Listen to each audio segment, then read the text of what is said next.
Hammaga salom do'stlar, sizlar bilan Behruzbek. Counter 2 o'yinini birinchi marta kirishim va sizlar bilan o'ynaymiz.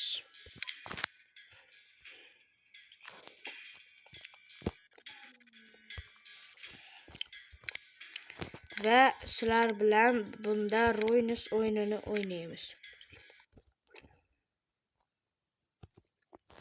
Har doim men Black Alpha bo'laman. Va sizlarga bir narsani o'rgatmoqchiman. Bu yerdan chiqamiz va settingsga kiramiz. Settingsga kirganimizda mana bu joyni ko'rgan bo'lsangiz, oxirigacha bunday olib borib qo'yamiz va 90 time'ni ham oxirigacha olib borib qo'yamiz. Kimbaydan chiqamiz, New Game'ga kiramiz va Ruins'ni bosamiz. Startni bosamiz va Black Alpha 10,000 pulimiz bo'ladi va unga buni olamiz. Chekkiga chiqamizda settingsga kiramiz, controlsni bosamiz, control scheme'ni bosamiz. Keyin shu bilan hamma xohlagandek ko'rinishga o'ziga to'g'rilab oladi.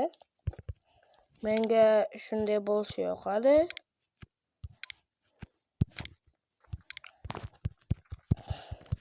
Shuning uchun o'zimga moslab olaman.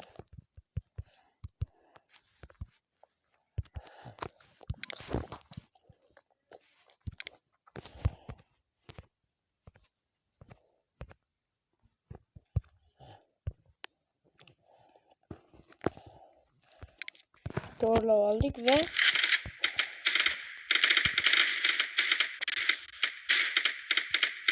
otishni boshlaymiz.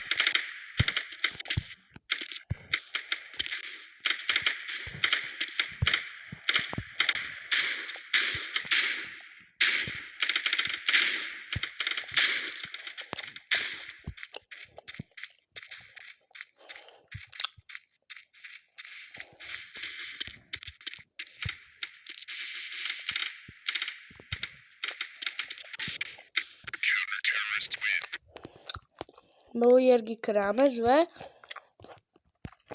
bu yerdagi odamlarni 20 ta qilamiz va chiqamiz.